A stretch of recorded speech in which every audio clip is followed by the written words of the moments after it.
Ay, grabe mga idol, kaganda ng patak-patak ng ating drip irrigation, oh. Sa punuan talaga ng sili tumama mga idol, oh. Hindi na po tayo mag rain hose mga idol, napakaganda magdamag na ganyang patak-patak mga idol. Goodbye na po tayo sa pagdidilig, goodbye na po tayo sa paggamit ng makina para sa ating rain hose. Ito na po yung rain hose natin dahil pinalitan na po natin itong drip irrigation mga idol, nakakunik sa ating mini swimming pool. So wala na po tayong kagastusin na gasolina dahil sobrang mahal ng gasolina po sa ngayon. Ito na mga idol, after natin i-on yung ating discharge hose, yan na po, nagpatak-patak na po sa ating drip irrigation mga idol, oh. Ayan, kapag nilagay po natin yan sa punuan, dyan na po papatak-patak sa punuan ng ating sili yung mga tubig mga idol, oh. Imagine mo ganyan, oh. Ganyan na patak sa punuan banda. Oh, bago lang, oh, nabasa niya na, oh, mga idol, oh. Yan. Ito pa, oh, pag ganyan natin, dyan na yung patak-patak niya. Yan, napakaganda mga idol. Wala na po tayong gasolinang aaksayahin mga idol dahil galing po yan sa dyan sa tangke natin mga idol. Yan, ito yung tangke natin, oh. Kung makita nyo po sa unang video natin. Charan! Ito po mga idol. Yan, ginawa na nating swimming pool yung tangke ng tubig natin. Dyan na po yung discharge hose na distress supply dito sa ating mga gulayan, oh. Hello mga idol, panahon na po para magtipid po tayo ng gasolina mga idol. And sa atin mga idol, sa water pump po natin, gumamit lang po tayo ng D3 po mga idol. Ito po mga idol, oh. Yan, panlagay dito sa ating mini swimming pool. Ito po siya mga idol.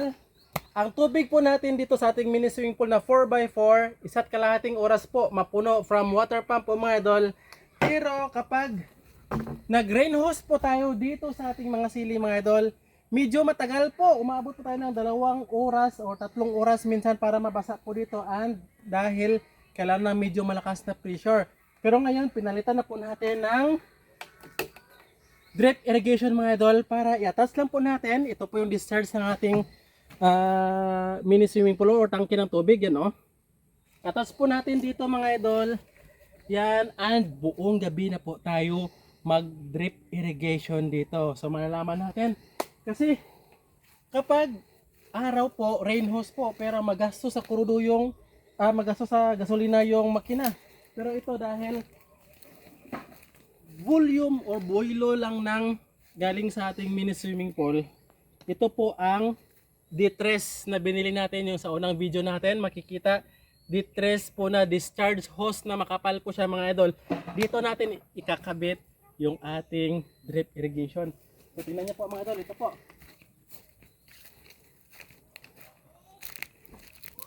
Ito po yung unang setup natin ng rain hose kung saan papalitan po natin yung rain hose natin dahil hindi po makina ang gagamitin natin mga idol. Ang gagamitin natin pressure from ating mini swimming pool. So, disregard natin ito. Yung mga sili natin, yan, oh, namatay na siya mga idol. Dahil even madiligan po ito siya mga idol. Ilan lang naman po kasi ang dilig ng ating rain hose. So, namamatay po sa sobrang init mga idol. Yan, ngayon, bumili po tayo nitong puncher mga idol. 16mm po ito na puncher. Ilalagay ko po yung link kung saan natin ito siya nabili. And, ito po mga idol, ang ating drip irrigation valve. 16mm po mga idol. So, ito po is nasa 100 piraso na, isang pack. So, ang gagawin natin, tingnan nyo po mga idol. Binutasan muna natin kanina para lumabas lang yung tubig. Ang gagawin natin, i-loss lang natin yan. Yan. And ipasok po natin itong drip irrigation na valve mga idol. Yan, ganyan lang, oh. Yan, after mapasok sa loob mga idol, hihigpitan lang natin. Yan, ganyan lang. And after natin mahigpitan, papasok lang natin ito. Higpitan. Ay, saglit lang. Yan, and higpitan lang po natin ang ating drip irrigation na tubo. Yan. So ito ulit, kunan lang natin siya ng drip valve. 16mm po ito siya mga idol. Kapag bumili po kayo nito, dapat may puncher po kayo ha, pang butas. Tuturo ko po kung paano natin ito siya binutasan mga idol. After this, malagay natin ito. Medyo kaliwa eh. Hindi ako sanay sa kaliwa. Ganyan po mga idol. Yan. Pasok lang natin. Saglit lang. Ganyan mo yung butas niya, ito ang ipapasok natin, oh. Ganyan lang, oh. Yan. Ay, Saglit lang, lungan muna natin. Yan, doon na siya sa loob. Hilain lang ng konti. Tsaka i-tight. After that, ilagay yung natin yung ating dulo ng rain hose. Yan. And higpitan na po natin. Yan. Ganyan na po siya mga idol. So, dito ituturo ko po sa next lane kung paano po tayo nagpa-puncture. Ganyan lang po. Ito yung ating 3 inches na discharge hose. So, dahil dito yung linya, ganyan lang po mga idol, oh. Ganyan lang natin, oh. Ididikit lang natin. Yan. Tapos, ganyan. So, natanggalan natin. Ito na siya, oh. Yan. And, ang result, ito po siya, oh. May butas na po siya. Kung makita nyo po. Yan. Ganyan lang. And, ipapasok lang po natin itong valve na 16mm. Yan. Nabibili po ito siya online mga idol. Yan. Ito po kasi ang maglalak sa kanya mamaya o sa loob, oh. Yan, oh. Iipitin niya para hindi siya matanggal. So, ikot lang natin yan. Clockwise. Jesus, ah. Yan. After natin maikot, plaster lang natin. Higpitan. Ganyan. Oops. Hindi na yan siya matanggal mga idol, oh. Kahit hilain mo yan, hindi yan matanggal basta mahigpit. And, papasok po natin yung rain hose natin. Yan. Higpitan lang natin. Yan. Ganyan po. Yan. Okay na. Dito ulit, magpa-puncture po ulit tayo dito na linya. Yan, ganyan lang, oh. Yan. So, pasok natin ulit dito. Kasi, kanan tayo mga idol. Jesus, dapat maluwang muna to pagpasok natin. Para may parang clearance siya sa loob.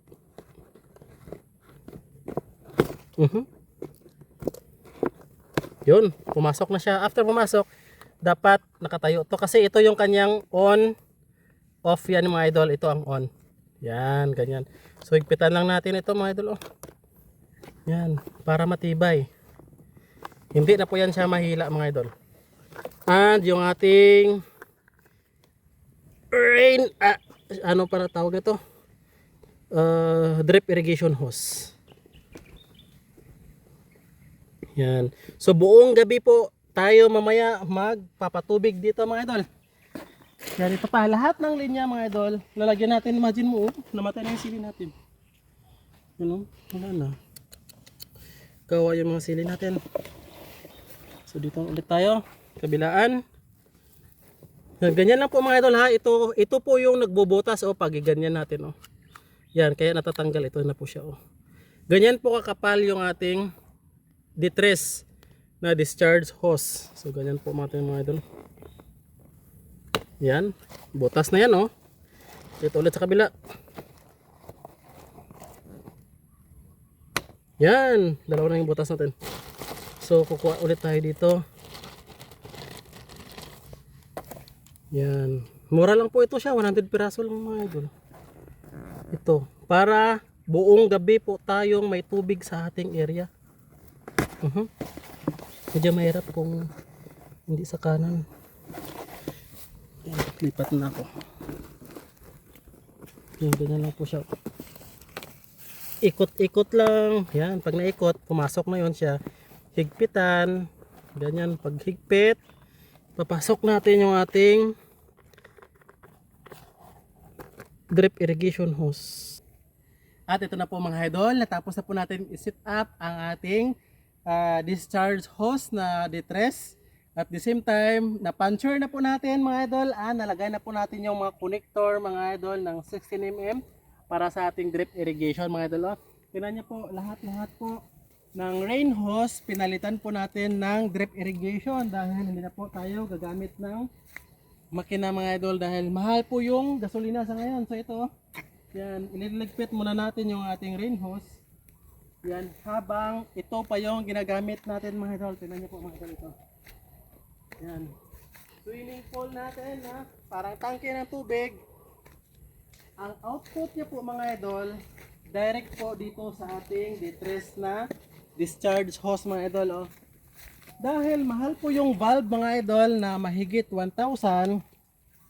para sa on-off dyan mga idol, hindi na po natin nilagay. So ang ginawa po natin para maula pong yung supply doon sa ating drip irrigation, naglagay po tayo nitong kawayan na yan na bilog mga idol at tinalian ng guma para hindi po tumuloy dito yung tubig. Ngayon po dahil kailangan natin ng tubig hapon na, tatanggalin lang natin ito mga idol. Kung nuwari off po yan, i-on na po natin. Tingnan nyo po mga idol ha. Yan budget strategy po yan sa mga idol. Oh. From off, yan on na po mga idol. So meaning tuloy na yung flow ng tubig papunta doon mga idol. Tingnan niyo po mga idol. Naglabasan na yung mga hangin. Tingnan niyo po. Yan na. Ito na yung magsusupply sa entire natin na hose mga idol. Ito. Ano ba ito? Hindi siya nahigpit. Dahil nauna po natin mga idol, tingnan nyo po yung mga patak-patak. Ayan o, tingnan nyo. Ito. Nagpatak-patak na po yung ating drip irrigation dito sa mga punuhan ng ating sili mga idol. Ilapit mo be. Dito pa. Yan yan sige pa be. Yan, ganyan po siya mga idol. Nagpatak-patak na po yan siya. Po, para mas clear po natin maunamaan mga idol ang setup ng drip irrigation after natin malagay yung 16mm na valve dyan. Dito sa detress natin, dapat ganito po katibay, ganito kakapal ang inyong discharge hose mga idol. Yan. Ito, dahil hindi na nalagay sa puno, yan po yung patak-patak niya mga idol. Makita niyo po, yan.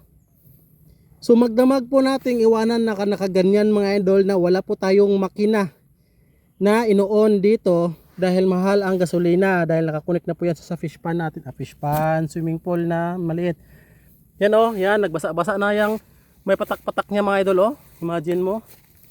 Ganyan po. Pero i-align po natin yan sa punuan ng ating mga sili. And tomorrow magbibigay po tayo ng update kung kamusta po, gaano siya kabasa. Kasi yan, medyan may malakas-lakas din pala Yan Yan ang magsusupply ng tubig dito sa ating mga silihan mga idol. Yan, ganyan po. Yan kapatid ko. Ganyan po siya mga idol. May mga patak-patak. Yan Nabasa na yung mga punuan ng konti. Bago lang natin nalagay Sinali na rin po natin mga idol ang ating mga patula at upo po doon mga idol sa ating drip irrigation. Kung makita nyo po yung basa-basa ng drip irrigation natin. Imagine nyo po mga idol kung gaano kaganda, gaano kalaki ang tulong ng patak-patak na yan sa magdamag dahil wala na po tayong pinapandar ng makina habang gumagana ang ating drip irrigation. Yan po ay dahil nakakunik po sa ating mini swimming pool na maliit po mga idol. Ay, grabe. Sobrang saya siguro ng ating mga patula. Yan, malapit na Siguro next day, harvest na ng ating mga patula. Ito po, mga patula po natin mga idol. Sobrang grabe naman kadumi yung kamay ko. Yan. Ayan, harvest na ng ating mga patula. Maybe ito, 3 araw. Ito siguro 2 araw. Ma-harvest na natin ng ating patula. Yan kaganda ng ating patak-patak. Imagine nyo po. Yan, ito po yung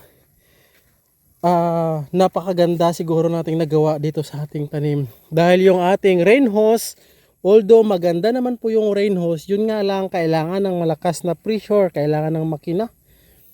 Pero ito po, kahit walang pressure, may tangke lang tayo ng malaki na tubig, survive po yung ating mga tanim dahil po sa drip irrigation. Drip irrigation na yan mga idol. Ay, kaganda natin mga patula.